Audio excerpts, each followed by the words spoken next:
Bonjour, bienvenue dans le JT de TBO. Les Bretons, l'esprit valeureux et l'âme fière, c'est le titre de l'ouvrage que publie l'historien Frédéric Morvan. Plus qu'un récit, c'est un imposant livre-objet. Au travers de quelques 500 documents, il retrace l'histoire de la Bretagne, mais surtout des Bretons, de 1870 à 1970. On en parle avec son auteur dans un instant, il est notre invité. Mais tout de suite, le point sur l'actualité de ce mercredi 22 octobre dans le Finistère.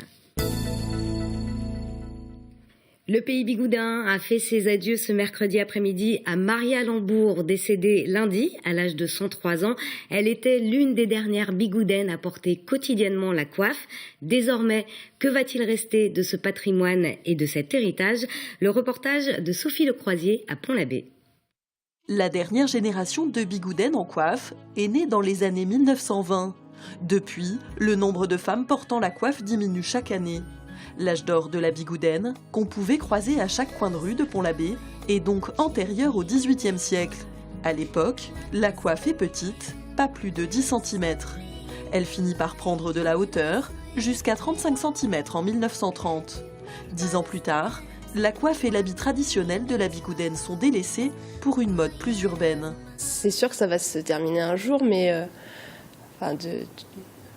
cette partie-là, mais il y aura toujours après les cercles celtiques qui vont faire vivre cette identité, le port du costume, de la coiffe. Je pense que l'identité, elle est tellement ancrée ici et revendiquée, puis tout le monde est conscient à l'intérieur du pays de cette identité. Être bigoudaine aujourd'hui serait plus un état d'esprit qu'une manière de se vêtir. Je parle breton, je fais partie d'un cercle, je suis attachée du coup à la culture, je suis née à Pont-l'Abbé, donc je pense que j'ai tous les éléments qui peuvent constituer l'identité bigoudaine, mais après c'est vraiment un état d'esprit. Je me revendique bigoudaine, je suis même bigoudaine avant d'être bretonne ou française. En 1993, les bigoudaines portant la coiffe étaient encore 300. 20 ans plus tard, il n'y en a plus que 2. Malgré tout, cette mode inspire encore certains créateurs contemporains. Il y a près d'un an naissait en Finistère le mouvement des bonnets rouges, mobilisé contre l'écotaxe et pour l'emploi. Ouvriers, pêcheurs, agriculteurs, entrepreneurs se réunissaient sur la même bannière avec un slogan « Vivre, décider et travailler en Bretagne ».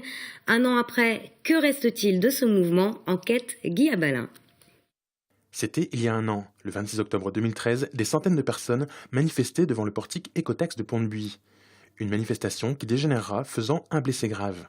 Une semaine plus tard, 30 000 personnes se retrouvaient à Quimper. Le mouvement des bonnets rouges éclatait aux yeux de la France entière sous un slogan « Vive, travailler et décider en Bretagne ». Un an plus tard, Thierry Mérette revendique plus que jamais ce mouvement. Et s'il estime que la fin de l'écotaxe peut être considérée comme une victoire, il reste selon lui de nombreux combats. Ça a créé quelque chose qui a fait bouger Paris. C'était la première fois depuis bien longtemps qu'il voyait une alliance entre des chefs d'entreprise, des paysans, des artisans, des commerçants, des salariés, des citoyens tout simplement, qui voulaient exprimer pacifiquement leur ras-le-bol. Nadine Normand, tout comme Olivier Lebras, était présente lors des premières manifestations pour l'emploi et contre l'écotaxe. Mais au milieu de l'automne, ils ont quitté le collectif. Pour la syndicaliste FO de Doubs, le mouvement était devenu trop politique, loin des objectifs premiers. Le collectif, quand il a été créé, il s'est fait entendre, il était sur de bonnes intentions, c'était donc de sauver tout un bassin économique. On avait besoin de sauver des emplois et on avait besoin de préserver notre agriculture sur ce territoire. Mais quand la politique prend un pas supplémentaire sur le collectif, là, il était temps de se retirer. La création des collectifs locaux des bonnets rouges a ensuite amplifié l'hétérogénéité des revendications, toujours plus disparates, entre emploi, baisse des contraintes administratives, écotaxes ou encore Bretagne à 5 départements. Le journaliste René Pérez avait très tôt coécrit un livre sur la naissance du mouvement et il a pu observer les dérives du collectif. Comme beaucoup au départ, on voit ce mouvement en Bretagne avec une certaine sympathie puisque on sait que cette histoire de l'écotaxe, c'est un impôt qui va lourdement handicaper la Bretagne et qu'il faut trouver les moyens pour qu'il n'aboutisse pas. Le moyen d'action en Bretagne, on le connaît, c'est la mobilisation. Il y a une très forte capacité à se mobiliser en Bretagne. L'inconvénient, c'est que parfois, ça dérape. Et que là, on a vu apparaître des comités locaux avec des moyens d'action qui s'éloignent de plus en plus, et notamment celui de Diélan avec le procès qu'il y a eu à Rennes.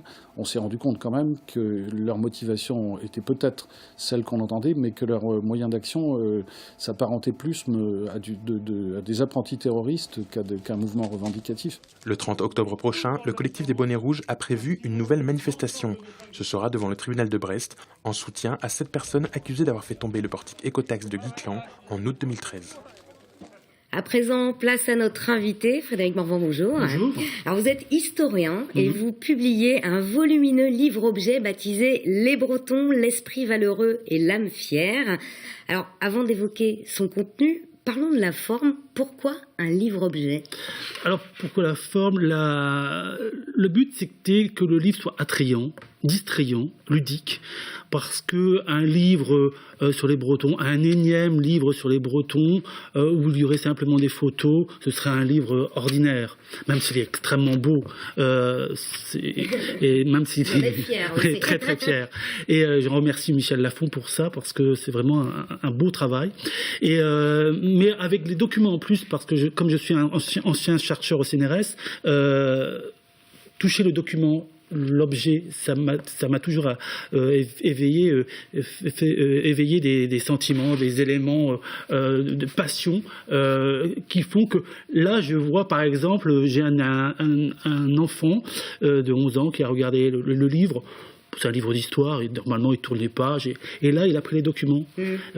Il a trouvé ça bien, il y a des petits livres à l'intérieur du livre. Oui, il y a des petits livrets, par exemple de contes, ou alors des cartes postales aussi. Il y a un petit livre où il y a des dessins d'enfants de 1914-1918, de la Grande Guerre, qui ont fait des dessins pour illustrer ce qu'ils entendaient avec les instituteurs.